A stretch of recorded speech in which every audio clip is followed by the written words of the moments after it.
Cari fratelli e sorelle, buongiorno.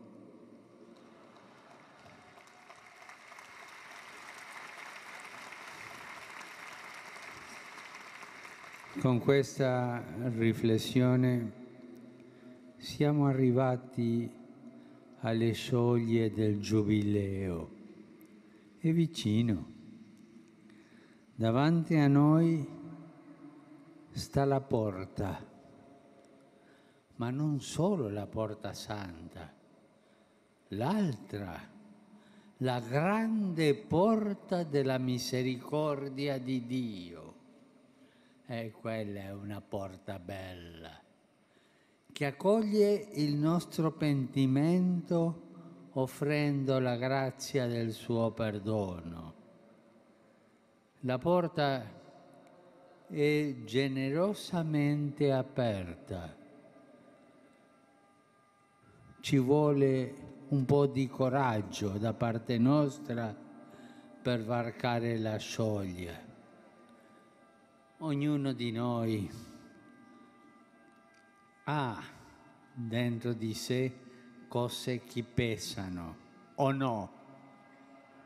Tutti, no? Tutti siamo peccatori. Approfittiamo questo momento che viene e varchiamo la soglia di questa misericordia di Dio che mai si stanca di perdonare, mai si stanca di aspettarci, ci guarda, è sempre accanto di noi. Coraggio, entriamo su questa porta. Entriamo per questa porta.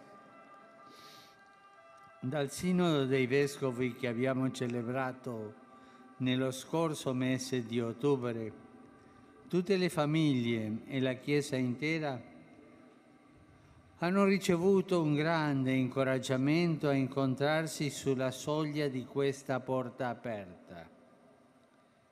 La Chiesa è stata incoraggiata ad aprire le sue porte per uscire con il Signore incontro ai figli e alle figlie in cammino, a volte incerti, a volte smarriti in questi tempi difficili.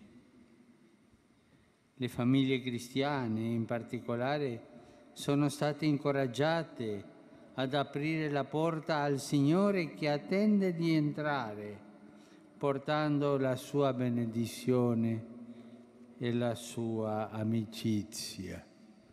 E se la porta della misericordia di Dio è sempre aperta, anche le porte delle nostre chiese, dell'amore delle nostre comunità, delle nostre parrocchie, delle nostre istituzioni, delle nostre diocesi devono essere aperte, perché così tutti possiamo uscire a portare questa misericordia di Dio.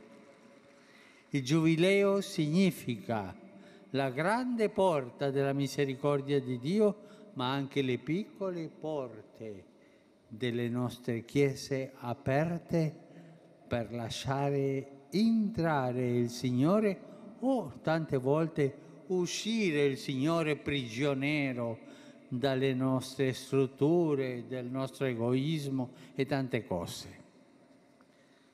Il Signore non forza mai la porta. Anche Lui chiede il permesso di entrare, ma il Signore chiede permesso, non forza la porta. Il libro dell'Apocalisse dice: io sto alla porta e busso. Ma immaginiamoci il Signore bussando alla porta del nostro cuore. Se qualcuno ascolta la mia voce e mi apre la porta, io verrò da Lui, cenerò con Lui ed Egli con me. E nell'ultima grande visione di questo libro dell'Apocalisse, così si profetizza della città di Dio.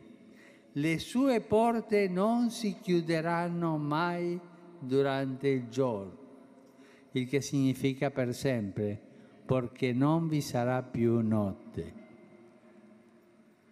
Ci sono posti nel mondo in cui non si chiudono le porte a chiave, ancora ci sono, ma ce ne sono tanti dove le porte blindate sono diventate normali. Non dobbiamo arrenderci all'idea di dover applicare questo sistema che anche di sicurezza a tutta la nostra vita, alla vita della famiglia, della città, della società e tanto meno alla vita della Chiesa.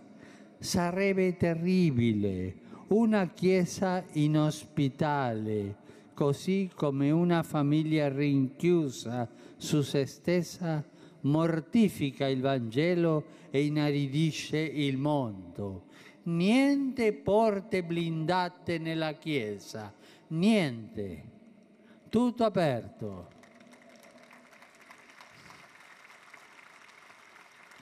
La gestione simbolica delle porte, delle soglie, dei passaggi, delle frontiere è diventata cruciale. La porta deve custodire, certo, ma non respingere. La porta non deve essere forzata, al contrario, si chiede permesso perché l'ospitalità risplende nella libertà dell'accoglienza e si oscura nella prepotenza dell'invasione. La porta si apre frequentemente per vedere se fuori c'è qualcuno che aspetta e magari non ha il coraggio, forse neppure la forza di bussare. Quanta gente ha perso la fiducia, non ha il coraggio di bussare la porta del nostro cuore cristiano, le porte di nostre chiese, e sono lì, non hanno il coraggio. Gli abbiamo tolto la fiducia, per favore, che questo non accade mai. La porta dice molte cose della casa e anche della Chiesa. La gestione della porta richiede attento discernimento e al tempo stesso deve ispirare grande fiducia. Vorrei spendere una parola di gratitudine per tutti i custodi delle porte, dei nostri condomini, delle istituzioni civiche, delle stesse chiese. Spesso l'accortezza e la gentilezza della portineria sono capaci di offrire un'immagine di umanità e di accoglienza all'intera casa già dell'ingresso. C'è da imparare da questi uomini e donne che sono custodi dei luoghi di incontro e di accoglienza della città dell'uomo. A tutti voi, custodi di tante porte, siano porte di abitazioni, siano le porte delle chiese, grazie tante, ma sempre con un sorriso, sempre mostrando l'accoglienza di quella casa, di quella chiesa, così la gente si sente felice e accolta in quel posto. In verità sappiamo bene che noi stessi siamo i custodi e i servi della porta di Dio. E la porta di Dio, come si chiama? Chi sa dirlo? Chi è la porta di Dio? Gesù. Chi è la porta di Dio? Forte. Gesù. Egli ci illumina su tutte le porte della vita, comprese quelle della nostra nascita e della nostra morte. Egli stesso l'ha affermato: io sono la porta. Se uno entra attraverso di me sarà salvo. Entrerà e uscirà e troverà pascolo. Gesù è la porta che ci fa entrare e uscire, perché l'ovile di Dio è un riparo, non è una prigione. La casa di Dio è un riparo, non è una prigione. E la porta si chiama? Un'altra volta, come si chiama? Gesù. E se la porta è chiusa, diciamo: Signore, apri la porta. Gesù è la porta. Gesù è la porta e ci fa entrare e uscire. Sono i ladri quelli che cercano di evitare la porta. È curioso, i ladri cercano sempre di entrare dall'altra parte, dalla finestra, dal tetto, ma evitano la porta perché hanno intenzioni cattive e si intrufolano nell'ovile per ingannare le pecore e approfittare di loro. Noi dobbiamo passare per la porta e ascoltare la voce di Gesù. Se sentiamo il suo tono di voce, siamo sicuri, siamo salvi. Possiamo entrare senza timore e uscire senza pericolo. In questo bellissimo discorso di Gesù si parla anche del guardiano che ha il compito di aprire al buon pastore. Se il guardiano ascolta la voce del pastore, allora apre e fa entrare tutte le pecore che il pastore porta, tutte, comprese quelle sperdute nei boschi che il buon pastore si è andato a riprendere. Le pecore non le sceglie il guardiano, non le sceglie il segretario parrocchiale o la segretaria della parrocchia. No, non le sceglie. Le pecore sono tutte invitate, sono scelte dal buon pastore. Il guardiano, anche lui, obbedisce alla voce del pastore. Ecco, potremmo ben dire che noi dobbiamo essere come quel guardiano. La Chiesa è la portinaia della casa del Signore. La Chiesa è la portinaia, non è la padrona della casa del Signore. La Santa Famiglia di Nazareth sa bene che cosa significa una porta aperta o una porta chiusa. Per chi aspetta un figlio, per chi non ha riparo, per chi deve scampare al pericolo. Le famiglie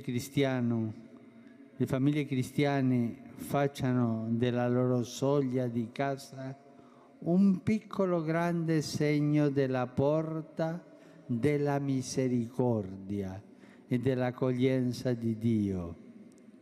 È proprio così che la Chiesa dovrà essere riconosciuta in ogni angolo della terra come la custode di un Dio che bussa, come l'accoglienza di un Dio che non ti chiude la porta in faccia con la scusa che non sei di casa.